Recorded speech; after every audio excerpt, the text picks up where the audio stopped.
as the anime studio shows the short film na Success, bakit nga ba namin ginawa? It is inspired from mga core memories natin nung bata, and one of those core memories is yung urge natin mag-poop. And I like na kung paano mag-respond yung mind natin. And andun yung sense na ginagamit natin yung utak natin into maximum capacity kasi natatay tayo. So, ayun. What kind of animation you make? Well, I could say that we took different aspects from different animations and we collaborated on them.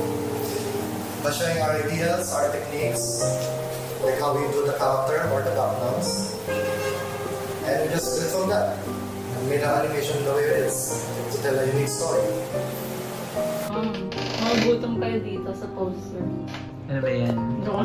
Hindi ko may sabi yan. So, we wanted to tell a story that relates to most of us, especially as students, since most of the time we don't have the budget to afford fast food. So, we resort to a good carinderia. We use painterly-style backgrounds without outlines to create a self-artistic look. We also wanted to highlight the beauty of Filipino cuisine and also show the warmth and hospitality of Filipinos that they were known for. So through this story, we hope to celebrate simple yet joyful and the everyday experiences that many people cherish. Hi, I'm Parisatcha Dilda, project manager of Isam Sindas Studios. Our animated short caption is steadily inspired on the Filipino culture of the moment. We want to capture in this project the useful love and we're also representing the nation of Aran. Hello, I'm Noel James Nieva from Isam Sindas Studios. To answer the question, what are the unique ways na we implement sa animation namin? So we really took the inspiration from the artist Puong, and I think the unique features of that animation or animated film is that yung parang grainy background niya na parang siyang gumagalaw. At the same time, it gives you the illusion na parang gumagalaw yung background mismo even though frame lang siya. Hello everyone, my name is Richie Lagatera and Aaron Amado, and we are from Run Run Studios. We are here to share with you some of the behind the scenes of our upcoming short animation film titled Anastasia's Aphasia. It started with an idea of a character who is rendered mute due to unfortunate circumstances. We researched whether there are medical conditions regarding being rendered mute and found the language disorder aphasia, which is caused by traumatic injury in the brain. This is also the inspiration of our title as well.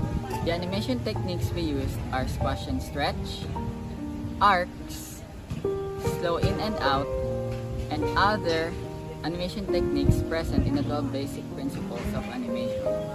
We also reuse previous frames to repurpose other scenes, especially those who are similar. And that's all for the behind the scenes. We hope you enjoy our short animation film here at Dominicina 2025. Hello guys, ako si Christian Kalanag.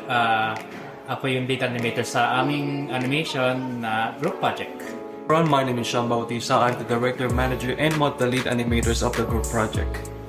Hello everyone, my name is Chris Julian Sigal-Kutan and I'm one of the lead animators of group project.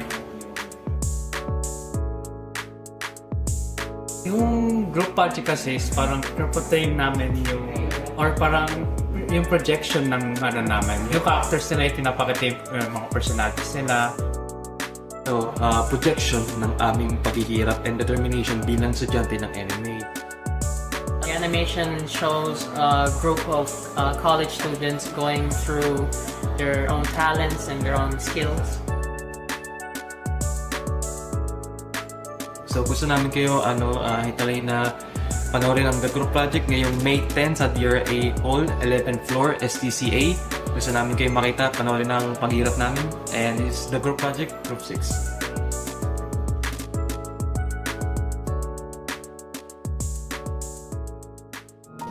Hi, this is Tim Raya Animations. For our animated short, we were actually inspired by the Philippine culture of bonding and building relationships through food. As we are first-time animators, we really look into how the professionals in the industry does it, both in the Western and the Japanese industries, notably color scripting, as well as the use of video references that we took ourselves.